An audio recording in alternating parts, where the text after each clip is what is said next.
La Voz de América presenta Buenos Días, América. Desde Washington, la actualidad informativa. El gobierno de Estados Unidos aún no define sus acciones cuando se cumple el plazo para concluir las evacuaciones desde Afganistán.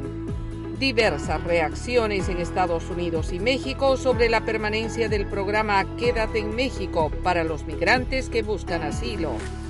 Y la OPS anuncia el lanzamiento de una plataforma para producir sus propias vacunas y medicamentos.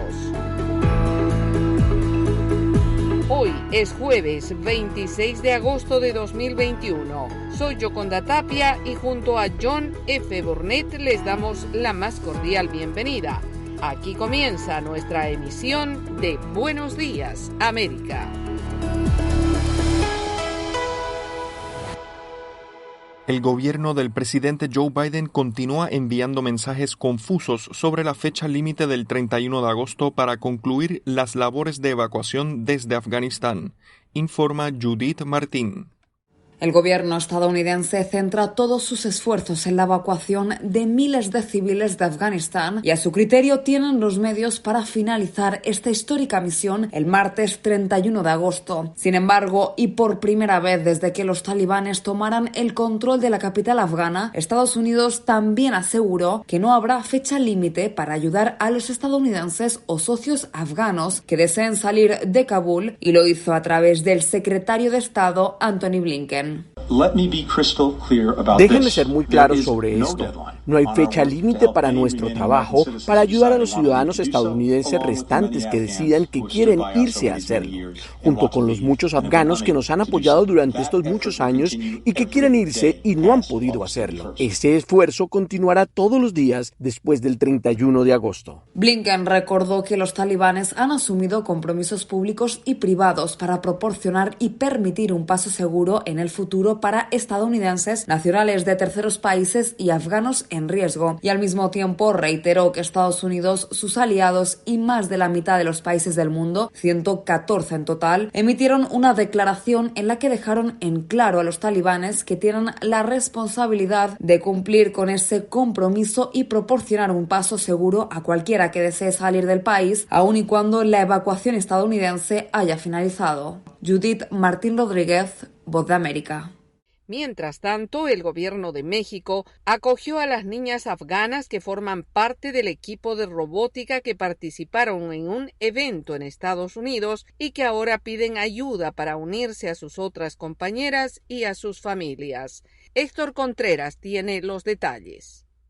5 niñas afganas integrantes de un equipo de robótica de ese país están en México, donde fueron acogidas luego de huir de la difícil situación que se vive en Afganistán. Y fue el secretario de Relaciones Exteriores de México, Marcelo Ebrard, el que destacó la calidez con la que les abrieron los brazos. Nosotros podemos estar muy distantes de lo que ocurre en Afganistán, pero la causa humana, la protección de los valores y las causas que nos identifican a las y a los mexicanos hoy, han hecho que nos comprometamos para que ellas estén en México. Ellas además son portadoras, como lo dijeron ahora, de un sueño y de una realidad que han construido con muchas dificultades, que es demostrar que podemos tener un mundo igualitario, fraterno, de igualdad entre los géneros. Entonces nos pareció muy importante abrirles nuestra casa. El grupo emprendió su viaje de evacuación hace 4 días y su primera parada fue en Doha, capital de Qatar, allí donde aún varios afganos esperan su destino final, y Nahid Rahimi, una de las integrantes del equipo de robótica, explicó lo ocurrido. Cuando vinimos de Afganistán fue una circunstancia miserable para nosotras, ya que dejamos a nuestra familia. Lo siento mucho, fue muy difícil para nosotras porque nuestra familia está allí y nuestro país está siendo destruido. Héctor Contreras, Voz de América, Washington. La decisión de la Corte Suprema de Justicia de Estados Unidos de mantener el programa Quédate en México para migrantes solicitantes de asilo en la frontera sur del país, pese a la petición del gobierno del presidente Joe Biden, genera reacciones. Arnaldo Rojas tiene los detalles. Aunque en desacuerdo con la decisión que cuenta con el respaldo del ala conservadora de la Corte Suprema, el gobierno del presidente Biden ya inició conversaciones con México para reactivar el llamado Protocolo de Protección al Migrante, o MPP por sus siglas en inglés, pero advirtió que continuará impugnando la orden original de un juez de Texas que obliga a retomar las expulsiones a México de quienes lleguen a suelo estadounidense pidiendo asilo. México tendría que rehusarse a ser parte de un programa que viola la ley internacional. Yo creo que tiene la capacidad, la soberanía de decirlo. Durante el gobierno Trump, México accedió a recibir a los migrantes en su territorio ante amenazas de la Casa Blanca de imponer altos aranceles a productos de exportación. Antes de revertir la cancelación del programa, al gobierno Biden le quedan varias opciones, explica esta abogada. Las tres cortes dicen que lo hizo en forma equivocada, en forma errada, que tenía que seguir ciertos protocolos, así es que podría la administración dar una nueva orden que llene los requisitos que piden las cortes. Los gobiernos de Texas y Missouri demandan la reactivación de la antigua política de la era Trump, argumentando que su cancelación fue arbitraria, caprichosa y que promovió un alza récord en inmigración irregular. Esto detiene el eludir las leyes de inmigración por parte de Biden y reducirá el número récord de migrantes que ingresan ilegalmente. A pesar del revés judicial, el gobierno ha dicho que cuentan con la autoridad para determinar qué política de inmigración van a activar en los Estados Unidos y que el Departamento de Seguridad Nacional tiene la discreción para determinar, a fin de cuentas, si devuelve a México o no a estos solicitantes de asilo. En tanto, el gobierno de México evalúa la situación planteada por los migrantes en su territorio luego de la decisión de la Corte Suprema de Justicia de Estados Unidos sobre el programa Quédate en México. Sara Pablo tiene este informe. Autoridades mexicanas aseguraron que la resolución de la Corte Suprema de Estados Unidos, que obliga a la administración de Joe Biden a restablecer el programa de los protocolos de protección al migrante, no tiene una implicación directa en la gestión migratoria del gobierno de México. El jefe de la Unidad para América del Norte de la Cancillería, Roberto Velasco, dijo en un mensaje que la determinación de la Corte relacionada con el programa conocido como Permanecer en México no obliga a su país y su política migratoria se diseña y ejecuta de manera soberana. Informó que se iniciará un diálogo con el gobierno estadounidense para evaluar la situación, luego de que el Departamento de Estado de Estados Unidos presentó de manera oficial a la Secretaría de Relaciones Exteriores la resolución emitida por la Corte. El fallo de la Suprema Corte de los Estados Unidos no tiene una implicación directa en la gestión migratoria del gobierno de México. En el ánimo de responder de manera humanitaria a las necesidades de las personas migrantes, el gobierno de México iniciará un diálogo técnico con el gobierno de los Estados Unidos a fin de evaluar los escenarios en la gestión de flujos migratorios ordenados, seguros y regulares en la frontera con. En tanto, más de 70 organizaciones de México y Estados Unidos han solicitado al gobierno del presidente Andrés Manuel López Obrador que se oponga al restablecimiento del programa. Sara Pablo, Voz de América, Ciudad de México. Escuchan Buenos Días América desde la Voz de América en Washington. Continuando con las noticias, el presidente Joe Biden sostuvo una reunión con directivos de 30 empresas de tecnología e instituciones financieras de Estados Unidos con el objetivo de reforzar las defensas de ciberseguridad ante ciberataques cada vez más frecuentes y sofisticados. Antes de comenzar la reunión, el presidente Biden dijo a la prensa que se había lanzado una iniciativa para que en 100 días se mejorara la ciberseguridad en el sector de la electricidad y que lo que ya se han implementado cubre a al menos 90 millones de estadounidenses. El próximo sector a ser enfocado será el de los oleoductos. Para la administración Biden, el esfuerzo ante los ciberataques debe ser combinado entre los sectores públicos y privados, y manifestó. Pero la realidad es que la mayor parte de nuestra infraestructura crítica, propiedad y operada, pertenece y es operada por el sector privado y el gobierno federal no puede enfrentar este desafío solo. Así que los invité a todos aquí hoy porque el poder, la capacidad y la responsabilidad creo para elevar el nivel de la seguridad cibernética. El encuentro se produjo luego de una serie de feroces ataques de secuestro de datos que afectaron infraestructura crítica, en algunos casos extorsionando a las corporaciones con pagos multimillonarios, así como otras operaciones informáticas ilícitas que las autoridades estadounidenses han vinculado con hackers extranjeros. El presidente Joe Biden también indicó que su equipo congregó a los países del G7 para que todos hagan rendir cuentas a las naciones que albergan a criminales de secuestros de datos. Están en sintonía de Buenos Días América. Hacemos una pausa y ya volvemos. ¿Se ha preguntado cómo puede protegerse contra el coronavirus? Se lo contamos desde La Voz de América. Autoridades de salud recomiendan lavarse las manos con jabón y agua con frecuencia. También no se lleve las manos a la cara. Evite tocarse los ojos, nariz y boca con las manos sucias. Cubra su boca con el pliegue del codo al toser. Evite las multitudes y manténgase al menos 1 metro de distancia de otras personas, en especial si están contagiadas ya. Estas son las noticias. No coincide con la medida unilateral implementada por el gobierno de Estados Unidos.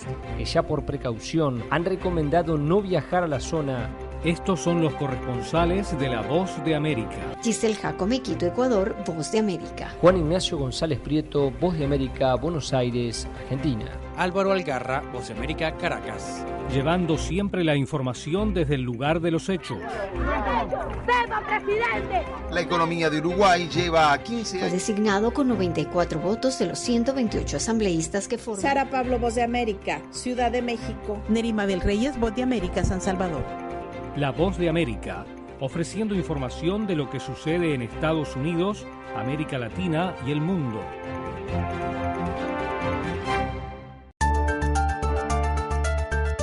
Los que al fin de cuentas acabarían beneficiando de esto serían las compañías petroleras. Conversando con la BOA. El gobierno chino tiene capital para invertir. Desde Washington al mediodía de lunes a viernes, el encuentro de análisis con los expertos y los protagonistas de la noticia. La diferencia que teníamos era de 52.000 votos. Los temas del acontecer mundial en Conversando con la Voz de América. Seguimos informando. La Organización Panamericana de la Salud, la OPS, anunció que implementará una nueva plataforma para impulsar los esfuerzos para la fabricación regional de vacunas contra el COVID-19, en una decisión que plantea la necesidad de trabajar para conseguir llenar la expectativa de un número mayor de inmunizaciones en una región donde solamente el 23% de su población ha completado su esquema de vacunación. La directora del organismo, la doctora Carissa Etienne, advirtió que la grave escasez de vacunas ha motivado esta iniciativa y en la conferencia de prensa semanal amplió detalles. Esta semana la OPS lanzará una plataforma para reforzar las labores de fabricación de vacunas, comenzando con la primera de una serie de reuniones para promover mayor coordinación entre los países y también para lograr la participación de socios de los sectores público y privado para que esta idea se convierta en una realidad. La funcionaria también destacó que trabajan coordinadamente con la Organización Mundial de la Salud y sus socios para introducir en Latinoamérica y el Caribe la altamente eficaz tecnología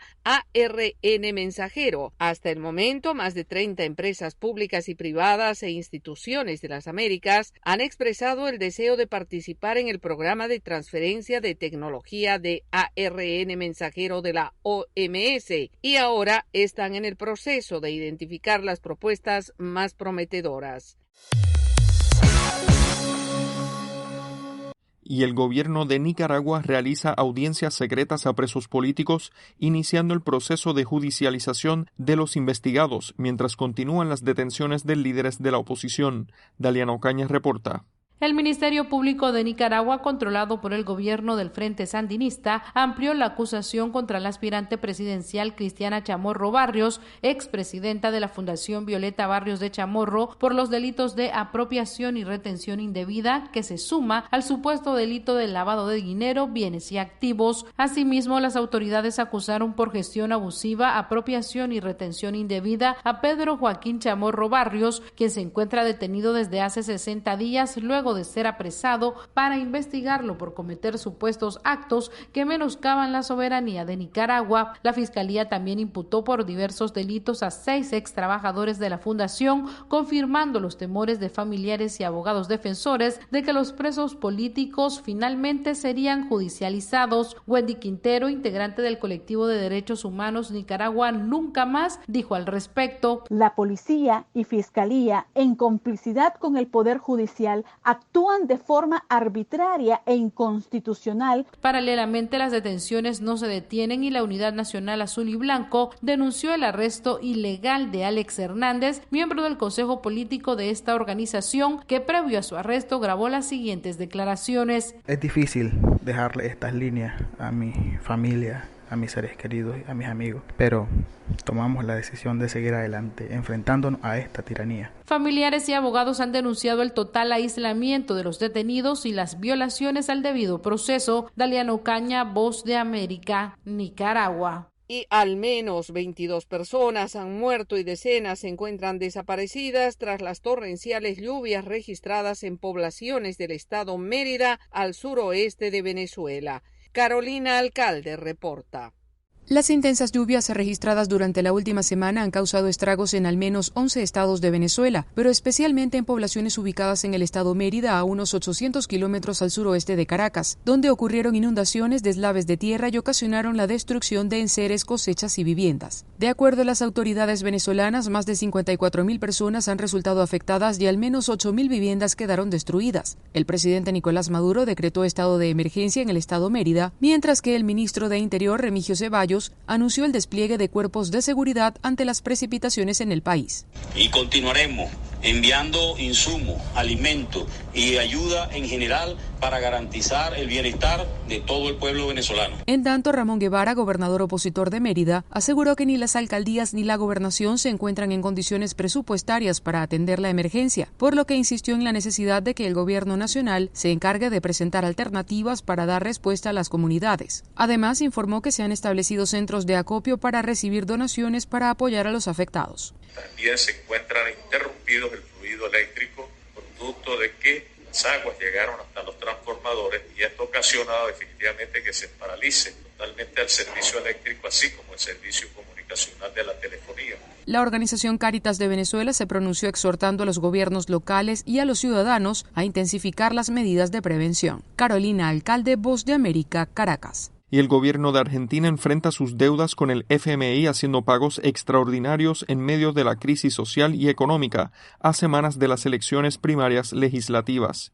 El informe con Juan Ignacio González Prieto desde Buenos Aires. Los 4.355 millones de dólares que Argentina recibió por derechos especiales de giro del Fondo Monetario Internacional como parte del dinero que el organismo envió a sus miembros para amortiguar las consecuencias sufridas por la pandemia del COVID-19, el gobierno confirmó que los usará para pagarle al fondo. Esto nos permite afrontar la continuidad de las negociaciones para reprogramar los vencimientos de un préstamo por 44.000 millones de dólares contraídos durante la administración del presidente Mauricio Macri, dijo indignado el ministro de Economía Martín Guzmán. Que lo que hacen es generarnos una carga de deuda insostenible que tenemos que resolver justamente para poder contar con las capacidades que se requieren para las políticas públicas para el desarrollo. Mientras, en las calles de las grandes ciudades, sobre todo en Buenos Aires, las movilizaciones constantes de agrupaciones populares de pobres, de sindicatos alternativos y de partidos políticos de izquierda reflejan la grave crisis social y económica que padece el país, señalan los encargados de los comedores comunitarios. Y mira, la realidad de hoy en día es bastante cruel porque cada vez, yo por ejemplo tengo un merendero y cada vez hay más personas. Juan Ignacio González Prieto, Voz de América, Buenos Aires, Argentina. Están en sintonía de Buenos Días América. Hacemos una pausa y ya volvemos. Estas son las noticias. A tempranas horas de la mañana, acompañado por sus aliados políticos, el presidente no coincide con la medida unilateral implementada por el gobierno de Estados Unidos. Que ya por precaución han recomendado no viajar a la zona.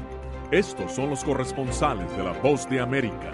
Álvaro Algarra, Voz de América, Caracas. Giselle Jacome, Quito, Ecuador, Voz de América. Juan Ignacio González Prieto, Voz de América, Buenos Aires, Argentina. Llevando siempre la información desde el lugar de los hechos. La economía de Uruguay lleva 15 años de crecimiento ininterrumpido. Fue designado con 94 votos de los 128 asambleístas que forman. Sara Pablo, Voz de América, Ciudad de México. Nerima del Reyes, Voz de América, San Salvador. La Voz de América, ofreciendo información de lo que sucede en Estados Unidos, América Latina y el mundo.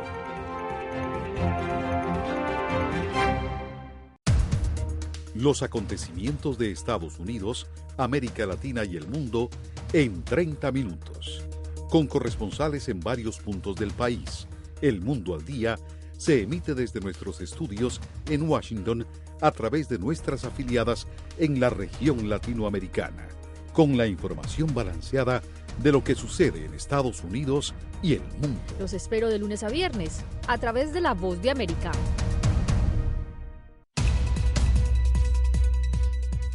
¿Qué tal, amigos? Les saluda Henry Llanos para invitarlos a escuchar Deportivo Internacional. De lunes a viernes, el resultado y las noticias de los eventos deportivos internacionales en un solo lugar. Deportivo Internacional, una producción de La Voz de América.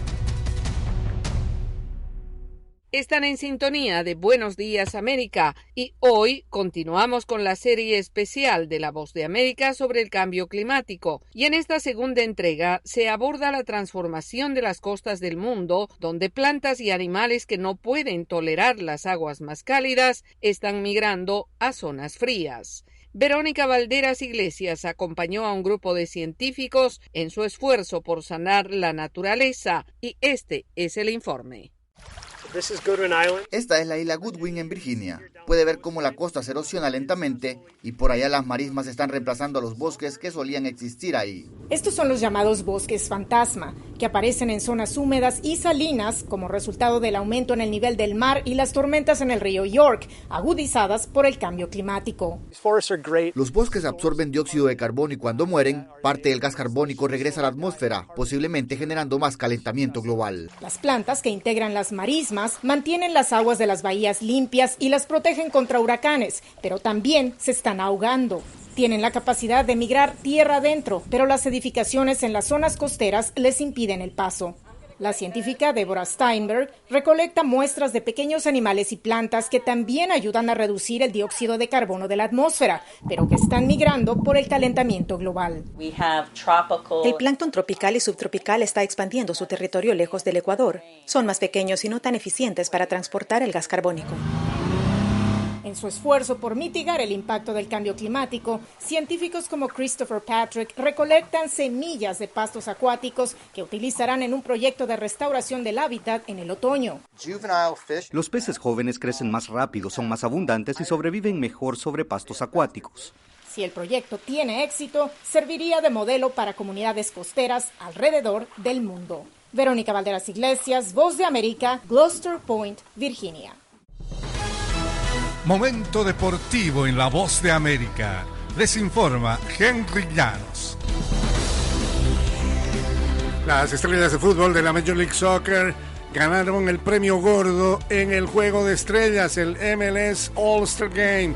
El conjunto de figuras conformado por la Major League Soccer derrotó en penales 3-2 a las Estrellas de México. El partido inició de forma accidentada por culpa del grito homofóbico que se hizo presente en las gradas del Bank of California Stadium en Los Ángeles. El delantero del Dallas, Ricardo Pepi, convirtió el penal definitivo y el equipo de la Major League Soccer derrotó 3-2 a la tanda de mexicanos en esta que ha sido una de las victorias más importantes para llevarse el Juego de Estrellas en su edición 2021. En el tiempo regular, el delantero uruguayo Jonathan Rodríguez puso al frente al equipo de Astros de la Liga Mexicana a los 20 minutos, pero el artillero colombiano Jesús Murillo niveló a los 52 y mandó el encuentro a los penales. En la tanda, el argentino Rubén Sambueza y Luis Romo convirtieron por el cuadro del sur de la frontera, mientras que Damir Kreilach y Daniel Saloy hicieron lo propio por el conjunto de la Major League Soccer. En el tenis internacional, los espectadores no necesitarán portar mascarillas ni demostrar que se han vacunado contra el coronavirus para asistir a los partidos del Abierto de Tenis de Estados Unidos, que comienza la próxima semana con aforo completo en los graderíos. Las medidas contrastan con las del año pasado, cuando no se permitía siquiera el ingreso de público. La meta no es prevenir todos los casos de COVID, la meta en realidad es asegurarnos de que no haya un brote que sea típico o que nos esté afectando y nos lamentemos, dijo en conferencia de prensa el Dr. Brian Heinlein. Henry Llanos, Voz de América, Washington. Están en sintonía de Buenos Días América. Hacemos una pausa y ya volvemos. La Voz de América presenta. Cada semana, La Voz de América te invita a ser parte de Venezuela 360. Para empoderar las voces que quieren reunir a tu país. Para escribir con ritmos contagiosos. Un nuevo capítulo en tu historia. Con un mismo lenguaje. El de la esperanza. El del futuro. El de la vida. Únete a un equipo de origen hispanoamericano que trabaja para conectarnos con el ADN venezolano. Conéctate con los tuyos. Conéctate con nosotros. Conéctate en WhatsApp digitando +1-202-549-8691. Y conviértete en protagonista de una historia que tú mismo ayudarás a construir. Conéctate cuantas veces quieras con Venezuela 360 en buenoticias.com. Y sé parte de nuestro equipo de redacción a través de tu conexión WhatsApp. Recuerda, +1-202-549-8691. And the Oscar goes to... Acompáñenos de lunes a viernes con las noticias del mundo del entretenimiento. Lo mejor del cine. So, Skrulls are the bad guys. Los estrenos de Hollywood. I've never seen anything like this. Who am I? She's the last of her kind. So I'm 300 years old. Alita, you are. You have the most advanced weapon ever. Lo mejor en música. Las noticias del espectáculo. Lady Gaga declaró al diario The New York Times que el actor Alec Baldwin dijo el miércoles que se inscribirá en un curso de lunes a viernes. El mundo del entretenimiento llega a ustedes desde los estudios de La Voz de América en Washington. Después de 2 décadas, Elton John vuelve a la cartelera Hot 100, esta vez con el tema Cold Heart con Dua Lipa. La canción también figura en la lista Hot Dance Electronic Songs con fecha agosto 28, 2021. En Cold Heart, Elton John canta parte de su éxito de 1990 Sacrifice, y Lipa, nacida en Londres, el clásico Rocket Man de 1972. Elton John llegó 9 veces a la primera posición de las 100 calientes, desde Crocodile Rock en 1973 hasta Candle in the Wind 1997, Something About the Way You Look Tonight. Fue anunciado el elenco de Chicago que reanuda sus funciones en el Teatro Ambassador de Broadway. En septiembre 14, Ana Villafañez será la próxima Roxy Hart y Bianca Marroquín debutará en el papel de Velma Kelly. Chicago celebra su 25º aniversario este año, precisamente. Chicago ganó 6 premios Tony en 1997 y un Grammy a la mejor grabación de reparto en un musical. Ambientada en la década de 1920, Chicago es la historia de Roxy Hart, una ama de casa y bailarina de un club nocturno que asesina a su amante después de que él amenaza con abandonarla. Nos vamos a 1994, cuando The Four Seasons vuelven a la Hot 100 con un remix de su sencillo número 1 de 1975 titulado December 1963, Oh What a Night.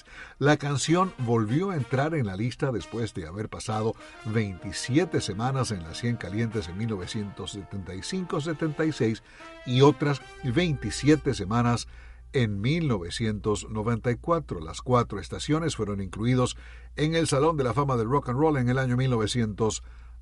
1956, Elvis the Pelvis Presley llega a la cima de los sencillos más vendidos de la publicación Billboard con Don't Be Cruel. Don't Be Cruel, Hound Dog también encabezaron las listas de sencillos country y la cartelera Rhythm and Blues. Don't Be Cruel, no seas cruel, ocupa el puesto 200 en las 500 mejores canciones de todos los tiempos de la revista Rolling Stone, y Hound Dog el puesto 19. La agrupación Boston estrenó su primer LP titulado Boston el 25 de agosto de 1976 con el sello Epic Records. La mayor parte del trabajo discográfico, que incluye la legendaria canción More Than a Feeling, fue grabado en el estudio del líder vocalista del grupo, Tom Scholz, en su casa en Massachusetts. Scholz posee una maestría del MIT, Instituto de Tecnología de Massachusetts, y pasó varios años tocando en clubes y locales de esa ciudad.